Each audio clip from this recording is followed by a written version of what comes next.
हम लोग आगे बढ़ते हैं और पाठ संख्या 14 की बात करते हैं। आज प्रारंभ में ही कहेंगे कि जो क्रम से पढ़ रहे हैं उनको ज्योतिष अच्छी तरह से समझ में आता होगा, और यदि क्रम टूट जाएगा तो आपके समझ में नहीं आएगा। या तो आप 1 बाय 1 हमने जो पढ़ाया है पाठ संख्या 1 से लेकर के अब तक, उसको डाउनलोड भी कर सकते हैं। आप डाउनलोड करके बहुत आनंद ले सकते हैं पाठ का। अन्यथा आप इसको देखिए, नित्य प्रति आप अगले पाठ को देखेंगे, आपके समक्ष उपस्थित होगा, उसका अध्ययन करते रहिए। अब आज हम लोग बताएंगे वर्णात्मक विभाजन के विषय में। अब ये वर्णात्मक विभाजन क्या है? अब ये वर्ण के ऊपर यदि चर्चा की जाए तो 2-4 दिन काफ़ी है। लगता है कि वहाँ जाकर के कुछ लोगों के समझ में आ जाए कि हमारे शास्त्रों में ये जो वर्णात्मक विभाजन बताया गया है वो क्या है। सबसे पहले उसी को जानना जरूरी होता है। लेकिन हम आज वर्णात्मक विभाजन को बताएंगे राशियों के ऊपर, और कभी वर्णों की बात करेंगे कि किस तरह से वर्ण बनाए गए और क्या है। संक्षेप में फिर भी हम लोग जानकारी लेते रहेंगे। तो हम सभी जानते हैं कि 4 वर्ण होते हैं: ब्राह्मण,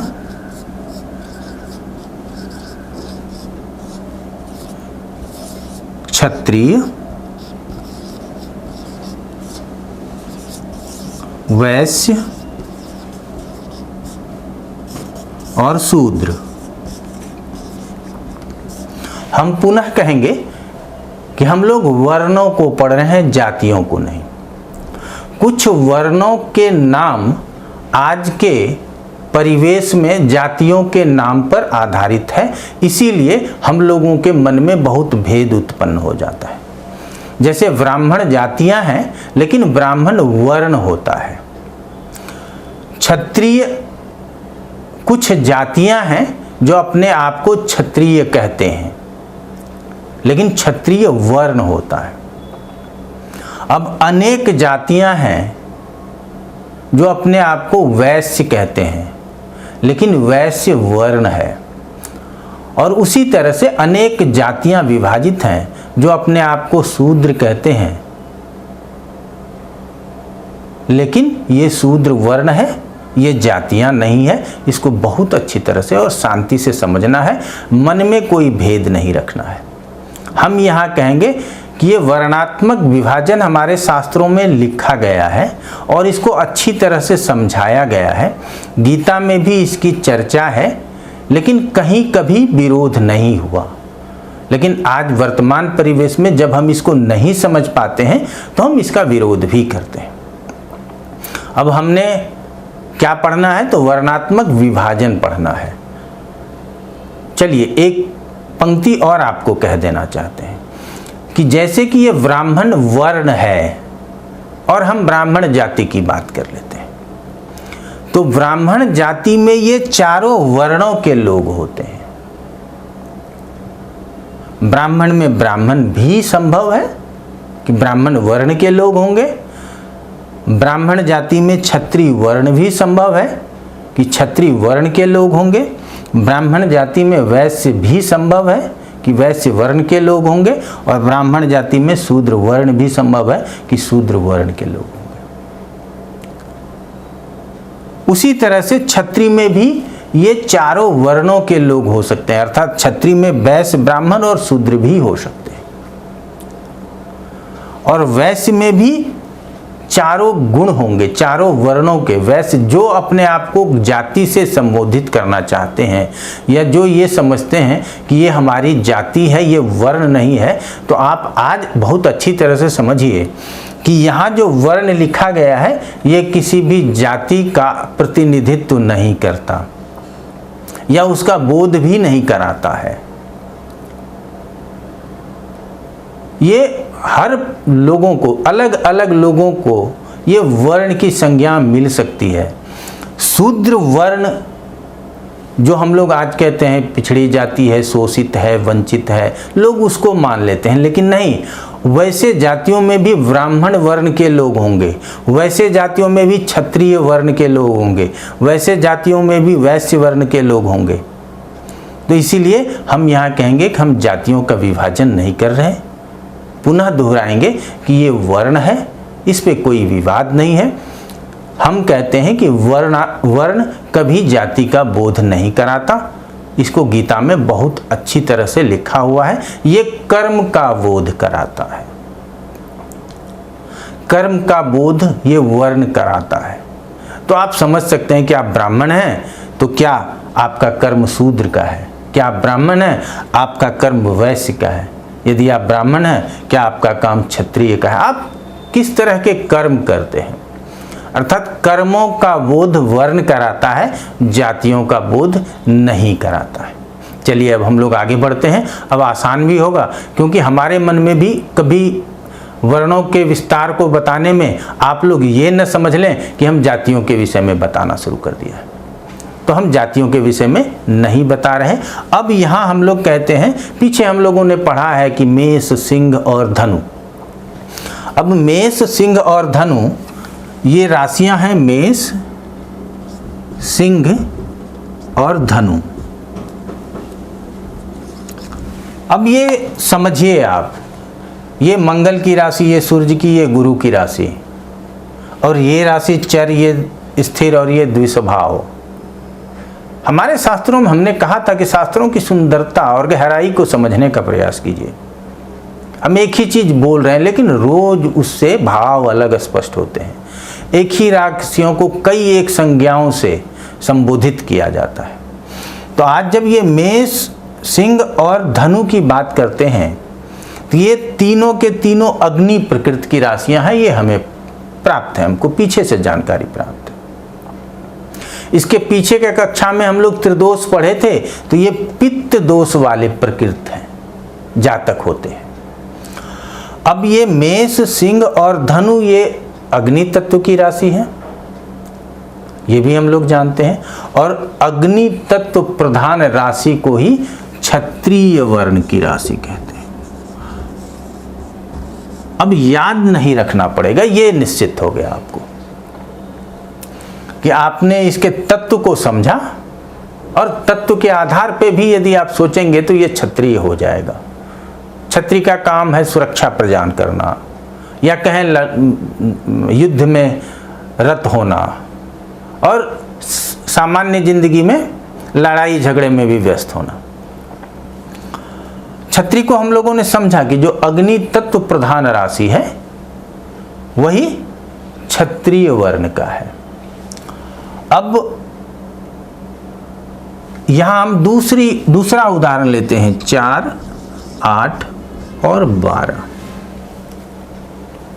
अब ये जल तत्व प्रधान राशि है। हम जानते हैं कर्क, वृश्चिक और मीन ये जल तत्व प्रधान राशि है। और यहां देखेंगे कि ये भी समराशि, ये भी समराशि और ये भी समराशि। तो ये तीनों राशियां सौम्य भी है। एक तो जल तत्व की प्रधानता होने से शीतलता, निर्मलता, निश्चलता की बात आ जाती है, और स्त्री राशि समराशि होने से सौम्यता की भी बात आ जाती है। तो जो सौम्य राशि है, जो स्त्री राशि है और जो जल तत्व की राशि है, उसी को हम लोग ब्राह्मण वर्ण की राशि कहते हैं। तो हम लोगों ने कितना आसान हो गया समझना। मेष, सिंह और धनु ये अग्नि तत्व था, तो इससे हम लोगों ने किसको जाना? क्षत्रिय को जाना। और ये जल तत्व था, इससे हम लोगों ने किसको जाना? ब्राह्मण को जाना। अब अग्नि के बाद पृथ्वी आता है, और वो है वृष, कन्या और मकर। हम सभी जानते हैं कि जब कोई व्यापार करते हैं बड़ी स्थिरता पूर्वक करते हैं। वो जहां जिस भी काम में लगे रहते हैं भार लेकर के बैठे रहते हैं और उस काम को पूर्ण करना चाहते हैं। क्योंकि आज हम कोई व्यापार प्रारंभ करेंगे, कल छोड़ देंगे तो नुकसान के सिवा कुछ प्राप्त नहीं होगा। तो इसलिए पृथ्वी तत्व की जो राशियां हैं वही वैश्य वर्ण की राशियां हैं, अर्थात 2, 6, 10 यही वैश्य वर्ण की राशियां। अब समझ सकते हैं कि हमारे पास बचा ही मिथुन, तुला और कुंभ। इसको हम लोग शूद्र वर्ण की राशियां कहते हैं। अच्छा, आपको दोषों में यदि हम बताना चाहें तो आप समझेंगे कि ये त्रिदोष देने वाला है। और यहां अगर इस प्रकृति में है तो इसको भी समझना है आपको कि यहां वर्णात्मक विभाजन में हम लोग कहते हैं कि ये शूद्र वर्ण के होते हैं। और यहां बहुत आसान है समझना कि ये देखिए कि ये तीनों के तीनों विषम राशि हैं। तो पहले जो विषम राशि था और अग्नि तत्व प्रधान था उसको क्षत्रिय माना हम लोगों ने। दूसरी जो विषम राशियां हैं, जो वायु प्रधान राशि है, उसको शूद्र वर्णों में ले गया। अब यहाँ वर्ण यदि कर्म पर आधारित है तो ये आज यहाँ काम कर रहे हैं, कल यहाँ छोड़ के कहीं और काम करने चले जाएंगे। ये वायु प्रकृति, वायु तत्व की भी राशियां हैं, इसको भी ध्यान में रखना है। तो यहाँ क्या होता है कि किसी भी काम को स्थिरता पूर्वक न करना, इस काम को करना पुनः छोड़ के दूसरे कार्यों में लग जाना, विवेकपूर्ण तरीके से काम को न करना, शारीरिक बल के द्वारा काम का संपादन करना, ये शूद्र वर्ण के अंतर्गत आता है। ये कर्मों का विभाजन इस तरह से है। और यहाँ सेवा भाव का होना, अर्थात हम लोग जितने भी लोग जो जिस भी तरह से, अगर कोई आपके यहाँ ड्राइवर है, यदि कोई काम करता है, कोई माली है, या आप बहुत बड़े बिजनेसमैन हैं तो आप अपने जगह पे मुंशी रखते हैं या अकाउंटेंट रखते हैं या सेल्समैन रखते हैं।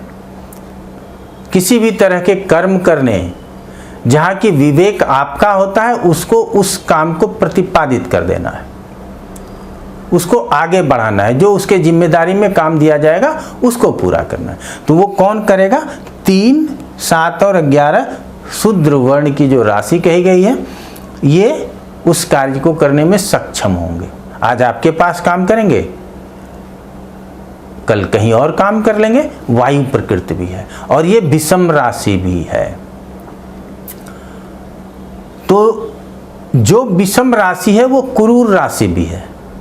अर्थात क्षत्रियों में यदि उग्रता है, क्षत्रिय वर्ण के लोगों में, पुनः समझिए, क्योंकि यहां वाणी से ही दोष उत्पन्न हो जाता है और किसी भी चीज को लेकर के कहीं भी जाया जा सकता है। आज के यहाँ आज सिर्फ डिबेट बचा है, ज्ञान तो बचा नहीं। तो हमने कहा कि ये अग्नि तत्व की राशि है और ये क्षत्रिय वर्ण का है। तो यहाँ ये विषम राशि होने की वजह से क्रूर राशि भी है। तो यहाँ यदि क्रोध तेज है तो यहाँ ये भी विषम राशि है और ये भी वायु प्रकृति की राशि है। और यहाँ भी ये इसको भी क्रूर राशि करते हैं, इसलिए यहाँ भी क्रोध संभव है। और ये बीच में ब्राह्मण और ये वैश्य की बात है वर्णों में। और यहाँ हम देखते हैं कि ये दोनों समराशि है, यहाँ इसलिए सौम्यता की बात करते हैं। तो क्या हम क्रूर और सौम्य के हिसाब से क्षत्रिय ब्राह्मण की बात कर लें, वैश्य शूद्र की बात कर लें, ये हमारे लिए ज़्यादा उचित है। अब कहेंगे कि इसका ज्योतिष में प्रयोग क्या करेंगे, क्यों आप ब्राह्मण वैश्य और क्षत्रिय ये बताते जा रहे हैं। हमारा कहना है कि किसी भी जातक के स्वभाव को समझने के लिए, और वो काम करेगा, करने का जो प्रकृति होगी उसकी, किस तरह से काम करेगा और क्या काम कर सकता है, इसको समझने के लिए हमको वर्णात्मक विभाजन की आवश्यकता होती है। इसीलिए हमने यहाँ वर्णात्मक विभाजन किया है। अब याद न रखना पड़े इसलिए बहुत आसानी से आपको लोगों को बताया है। हमेशा इस बात का ध्यान रहे कि ये कर्म के आधार पर विभाजन है। श्री कृष्ण ने कहा है, हम नहीं कहते, गीता में लिखा है, कोई भी पढ़ सकते हैं। तो यहाँ हमेशा याद रखना है ये कर्म विभाजन है जिसको कि हम वर्णों के रूप से जानते हैं। तो आज हम लोगों ने देखा कि कर्म के आधार पर जो विभाजन होता है वर्णों का, उसका ज्योतिष में क्या महत्व है, किस तरह से उसको समझना चाहिए, किस तरह से उसको जानना चाहिए। यदि क्रम से पढ़ें हम लोग तो ज्ञान अच्छी प्राप्त करेंगे। आज पाठ संख्या 14 पढ़ रहे थे, आगे पाठ संख्या 15 आपको पढ़ना है। ये ध्यान रखना है, 14 पढ़ लिया तो क्या पीछे 1 से लेकर 14 तक पढ़ा क्या? यदि नहीं पढ़ा, आज पहली बार पढ़ रहे हैं तो 1 से लेकर के 14 तक पढ़िए, फिर आगे के क्रम को याद रखिए, आगे के क्रम को पढ़ते रहिए। आपको बहुत ही आनंद मिलेगा और बहुत ही सरलतापूर्वक आप ज्योतिष सीख पाएंगे। आज इतना ही, आपका बहुत बहुत धन्यवाद।